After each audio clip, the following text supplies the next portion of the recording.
come for you, Ian? You're not scared that Ian's gonna come for you, Ricardo? He knows you. He knows that you were married to Liliana. You don't think he'll find you? No, I'm not scared of Ian. Tell me, Ben, did they ever find Ian? Nope, they haven't found him. He's still out there somewhere. And Ricardo says, see, all the bad guys always get away with it.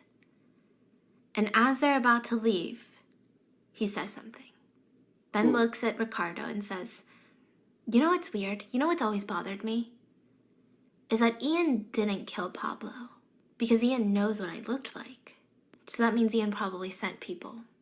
He sent people. Pablo, was home alone. They said, are you Benjamin? And he walked over and flipped my picture down. It's the only thing that was touched.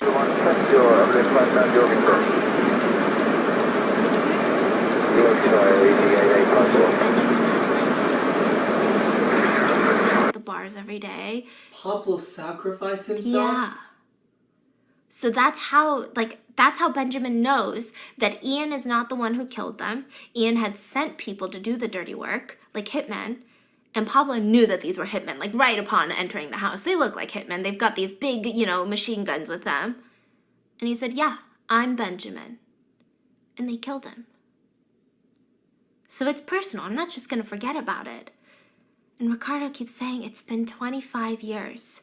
Just forget about it. Move on. Just keep the memories, okay?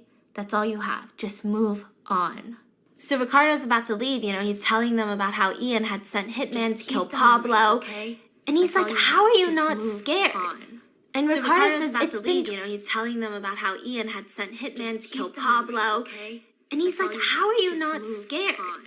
And so Ricardo says, it's been... he's telling them about how Ian had sent hitmen to kill Pablo. Okay? And he's like, how are you not scared? And Ricardo says, it's been... he's telling them about how Ian had sent hitmen.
25 years. Just forget it. I'm not scared of Ian. He hasn't come for me. He's not going to come for me.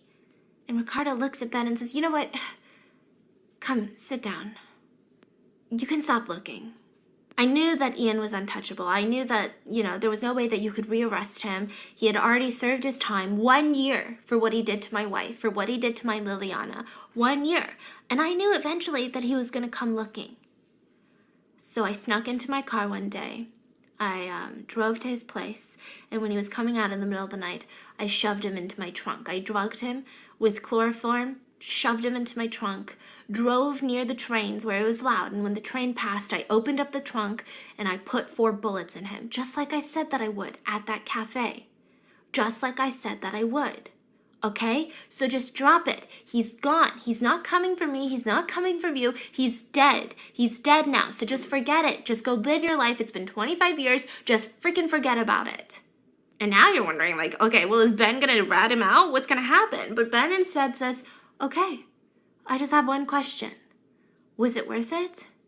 And he says, just forget about it. My wife is dead. Your friend is dead. Ian is dead. Everybody is dead, okay? You keep thinking about it, and then you're going to start wondering, is there anything I could have done to prevent it? You're going to live 1,000 lives in the past. You're going to have no future. I'm telling you as a friend, just forget about it, okay? And he just kicks him out of the house. So Benjamin starts driving, and he starts having these flashbacks. All these thoughts keep rushing to him of how he promised Ricardo that he would give him life. And now Ricardo had to do this crazy thing of murdering someone else, which, by the way, a lot of guilt if you're a good person, even if it was revenge, right? Like, all of this guilt and of murdering Ian. I mean, what does this come to? And then he just stops the car. And he gets out and runs back. He leaves the car there and runs back to Ricardo's place and starts hiding behind the trees, just watching him the rest of the day.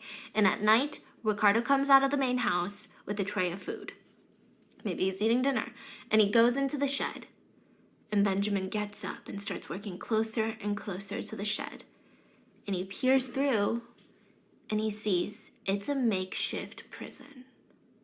There's prison bars. And he walks in. And he sees that Ian is alive and he's being held prisoner. And Ricardo is feeding him dinner. And it's just silence. And Ian comes up to the bars like trying to...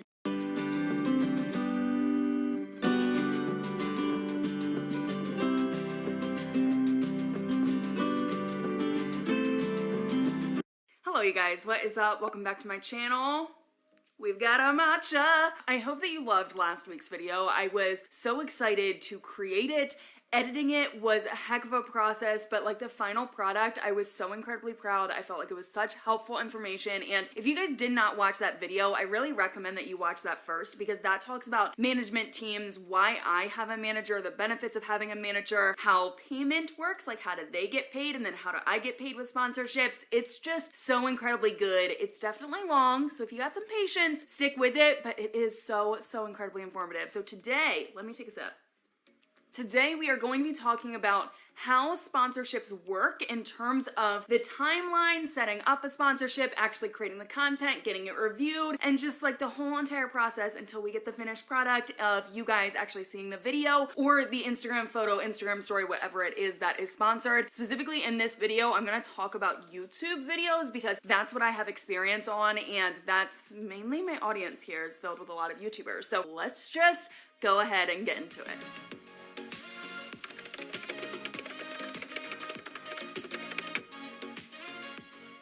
Sponsorships. I feel like they are just this giant mystery that not a lot of people talk about, and full transparency guys, with every sponsorship that I do sign a contract, and within there it does say what I can and can't talk about, and there are certain areas that I can't discuss, such as how much I get paid per sponsorship. I'm not going to be talking about that in this video, and if you have no idea what a sponsorship is, a company will pay you a flat rate to have an ad slot within your content, and this is totally different from affiliate marketing. So if you've ever heard me talk about that that before. With affiliate marketing, you will get a custom trackable link. If someone clicks on that link and completes a successful sale, then you will get paid. It is commission based. Compared to with sponsorships, yes, it can include affiliate marketing, but you get paid a flat rate to have a specific ad slot within your content. Just from an upper level, how the heck do sponsorships work? So from the very beginning, either a company is going to reach out to you or your manager, or you are going to reach out to a company about doing a possible sponsorship. Now, we talked about this in the management video, so definitely watch that, but having a brand reach out to you is really preference because they already have a budget and they're already looking for influencers to sponsor. So that's a really great way to get started with sponsorships and also get good sponsorships. And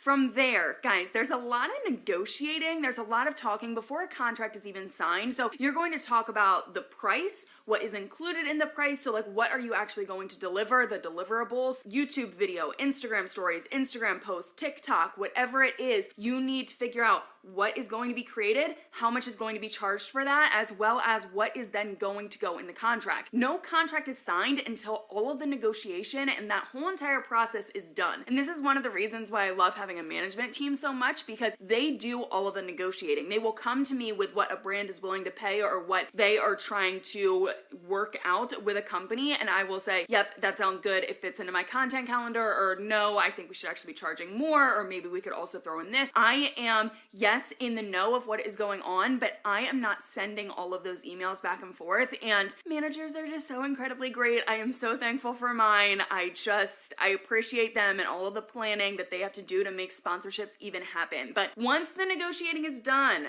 everything is decided upon, then we get a contract. Now, during the negotiation phase, you will see a contract ahead of time to know if there is anything that you want to change. So I review all of my contracts myself, and this is just personal preference for me. You guys can have your management team do it just to cover my own butt, guys. Like, I like to look over all of my own contracts. So I will review the contract. If my management team or I have something that we want to change, or even if the brand has something that they want to change, we will discuss it before the final contract is given out, and then it is signed by both parties. So I will sign it as well as the company that I am working with. And I feel like that beginning part is not the most fun. And if you are setting up your sponsorships and your brand deals all on your own, it is a decent amount of work that you're probably not used to if you've never done it before. And it can take weeks, it can take months to actually agree upon the terms of a sponsorship before it actually happens. So that whole process is a lot and can't be ignored, but I feel like what you guys probably want to know more about is actually the creating content side of things. Now, you're probably so excited to start creating this content, get that sponsored post so you can get paid. In reality, the first step is you need to come up with your concept, your post idea, and get it approved by the brand. So depending on the brand, they may ask for several different concepts, and then they get to choose the one that they want to move forward with. But most of the time, what I do is I will come up with a general title, or kind of like a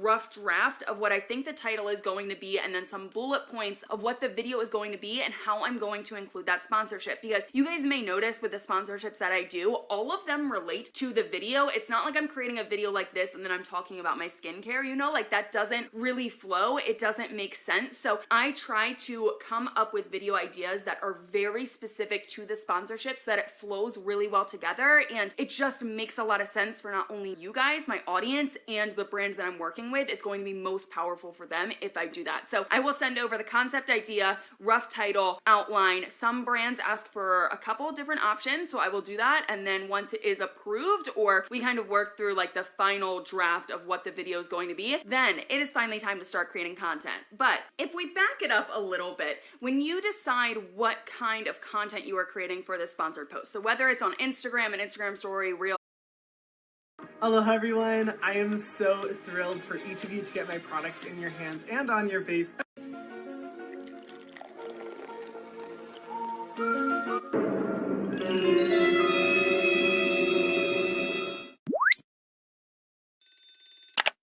Just letting you guys know you can listen to my No Bleeps podcast anywhere you stream podcasts or on my No Bleeps YouTube channel. Link in the description.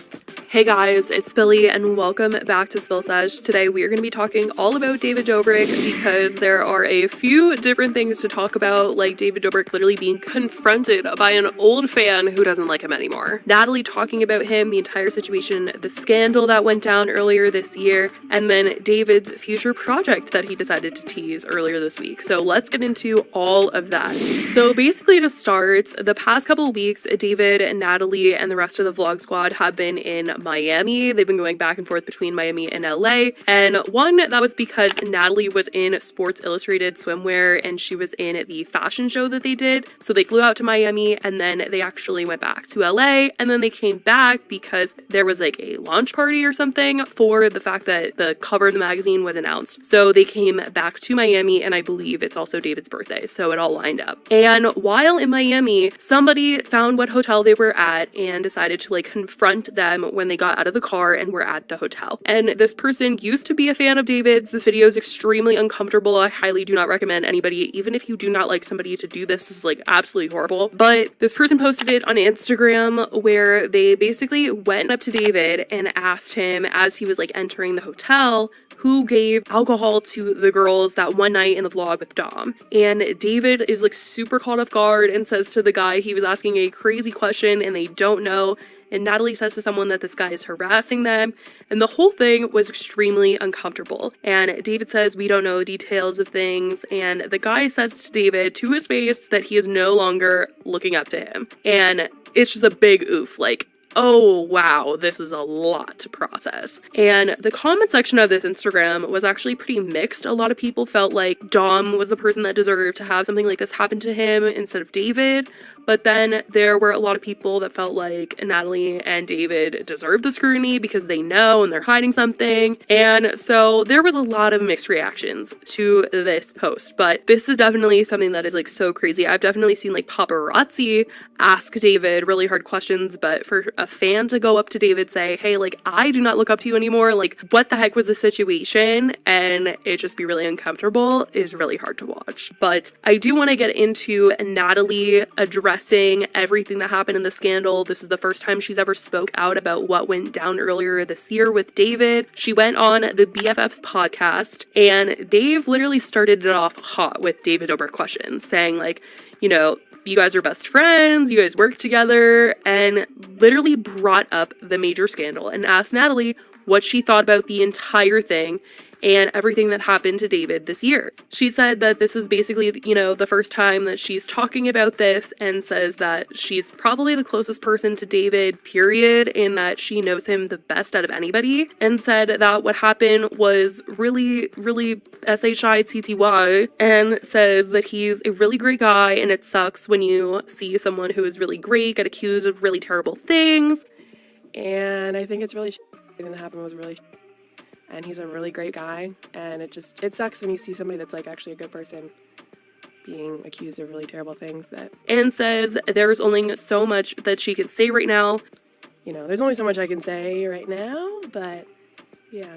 I love him. He's my best friend. I love everybody. Like, all my friends are great. And I'm guessing because maybe it sounded like there was some legal stuff involved by, you know, kind of saying that there was only so much she could say, or maybe she meant like there was only so much she could say because the scandal kind of like already happened and he's like back to kind of acting like normal now. But she says that, you know, she still loves him and he's her best friend, and that's as much as she really wanted to talk about the entire thing. You know, she stands by him 100% and says that David kind of got pulled into it. Like, this is about something that some other guy did, meaning Dom, and David just happened to get in trouble too. And even that went down, like, it's really about another dude. Like, another guy did something. David just happened to be there, you know, so. Kind of got just pulled into it. So that is what Natalie really had to say about the big scandal that happened this year. She did get into some other details regarding David, working with David, the business that I did find very interesting. She was talking about her role in David Dobrik LLC, like the company, because she says like she's the vice president because she wanted a different name other than just David's assistant. And they asked her how she manages it, like her day-to-day and what that's like. And then she brings up that they're starting this pizza company. Dobrik's. And this is something that we've actually heard kind of rumored around, that David wanted to start a pizza company, and I honestly thought it was going to be one of those like Mr. Beast kind of like delivery only places, and it wasn't going to be like the best quality, but you could probably order it in most cities on Postmates, and they just make it in these ghost kitchens. But it sounds like this is going to be more like Jonah's Kebabs, where David is actually going to open like a storefront in Los Angeles and have his own pizza shop. And funny enough, like when she said all of this, she said she didn't know if she could actually like come out and like give all the details about everything that was going on because it's still in the works, but they hired like a CEO to run the company, and they've been like taste testing pizzas and all this for the past like couple of months. She says it's still in the early stages and it probably won't be open for another year, but that it's not frozen pizzas. It's actually going to be like fresh pizzas, like an actual pizza shop. And what's so crazy is that literally right as I was watching this, like the day before, David had teased what the pizza might actually look like. And he said that this was a business that him and Ilya were going in on. So, you know, obviously David, the businessman that he is, he started Dispo, the app, and he had to step down from that app because of the scandal. He did not want to have the app go down with him, so he stepped down from the app. And I guess in good timing on his part, this pizza shop did not open yet, and so he is still going to be owning this business. He's going in on it with his friend, and I mean, I guess we'll see how it does. So as you know, Ilya and I are launching a pizza company. Dobrik's Pizza, baby! We've been taste testing pizzas for months, and we still have months to go, but here is one of the pizzas that we're kind of getting closer on. I'm going to show you. I don't want to show any more. I'm just going to show one pizza, but this is it. This is a future potential Dobrik's pizza. This is the cheese. This is one of the versions. Here it is. Damn. It looks so good. A lot of people had mixed reviews on what the pizza looked like. Honestly, like all opinions about David Dobrik aside, this pizza did look like it would taste pretty dang delicious. But I'm a sucker for cheese pizza. Anything cheese on bread, you can't go wrong. So honestly, I was pretty impressed. But I definitely want to know what you guys think about this pizza and the fact that David would be opening up his own store. Like, do you think that this is going to be like a really good business? Do you think that a lot of people would go? I honestly do, mostly just because I've been hearing that Jonah's Kebabs has been pretty successful and a lot of people have been going to it. They seem pretty busy on social media, so I could see David's pizza shop working out pretty well for him. Now, kind of going back to Natalie talking about all the scandals with David, she did address the Jeff Wittick situation and the entire thing that happened between him and David. They also mentioned to her that Jeff did not like Barstool because they had said that Jeff was milking this situation by making a documentary about his eye, which, yikes, I did not know that they even ever said that. I knew that Jeff had called people out for saying that he was milking a situation, but I did not know that it was like BFF's podcast specifically. And Josh Richards said that he even got a phone call from Jeff where he was really upset that they were talking about his injury and was like going off on Josh. Natalie then says like everything between David and Jeff is the same as before. She says like they're still friends, but it definitely got a little awkward when Dave brought up that he thought things between Jeff and David were a little weird after the accident, after watching the documentary, and Natalie seemed a little bit more quiet about the answers here, and it seemed like she didn't really watch the documentary, because honestly, the documentary did make it seem like Jeff was bitter towards David. So they're all friends still, like they still hang out, or are they just more like acquaintances or good with each other? Yeah, no, we all still hang out. We just went to Vegas together for the 4th. I don't know. Yeah, we're all still friends. So, all right, that's an impression I didn't have, and I could be misremembering, but I thought he didn't like them anymore because he thought he got used in like as a prop, basically a human prop. Right. I don't think so. I mean, I don't know if he said that in his video, but definitely not the case. And then they just kind of moved on and said like they need to just have Jeff on the podcast to clear it all up. Okay. We gotta get Jeff. We just gotta get Jeff on. Get him on here, yeah, for sure. I mean, from the documentary itself, I figured that Jeff was still like upset a little bit at David for what happened, but he was not going to like pursue legal action or anything like that. He didn't want to do that. And him and David were basically like cool for the most part, but he wasn't like totally 100% like, I love David. But it definitely was super awkward to see Natalie try and answer these questions about Jeff and David. And and oof, my god. But I definitely want to know what you guys think about all of the stuff we talked about today, all the stuff about the vlog squad. Let me know in the comments down below. I love you guys so much, and I will talk to you in the next video. Bye, guys.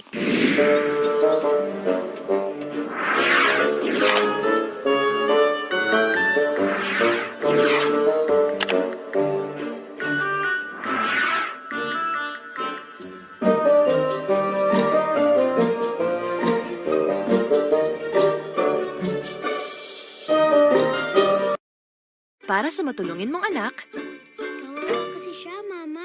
it's okay, anak. Sige lang sa mancha, sa tulong ng Breeze. Breeze with Power Care Technology. Tanggal ang matinding mancha, gentler pa sa kamay. Breeze.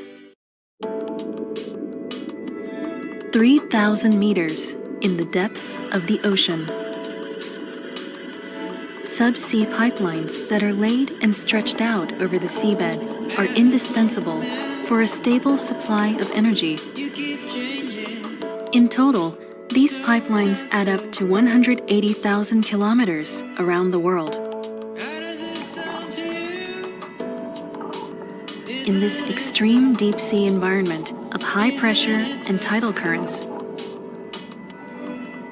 inspection and maintenance of the pipelines are exceedingly important and highly challenging. これまで人が担っていた荒れた海での危険な仕事を肩代わりしてくれるのがロボット技術を融合させた川崎の無人潜水機スパイスです。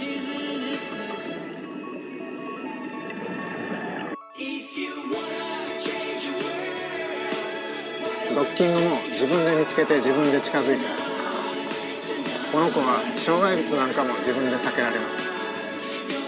それを見ているとよっしゃ頑張れという気持ちになります。 Towards the future, together we can reach the unreachable. It has been 100 years since Kawasaki built Japan's first submarine. You'll be so happy. Don't let me pass out. Okay, come on. Can you walk? I don't know. Okay, Mom, we're here. Freaking out. Well, she is freaking out right now. She's about to be disappointed because she's done like got herself so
always welcome to.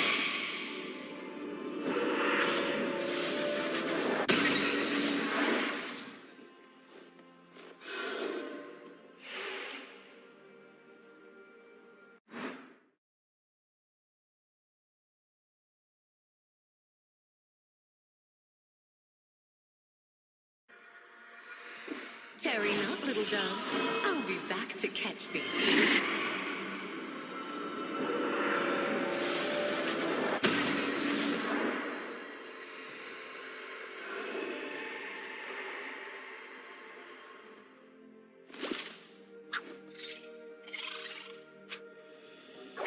Cut it out back there.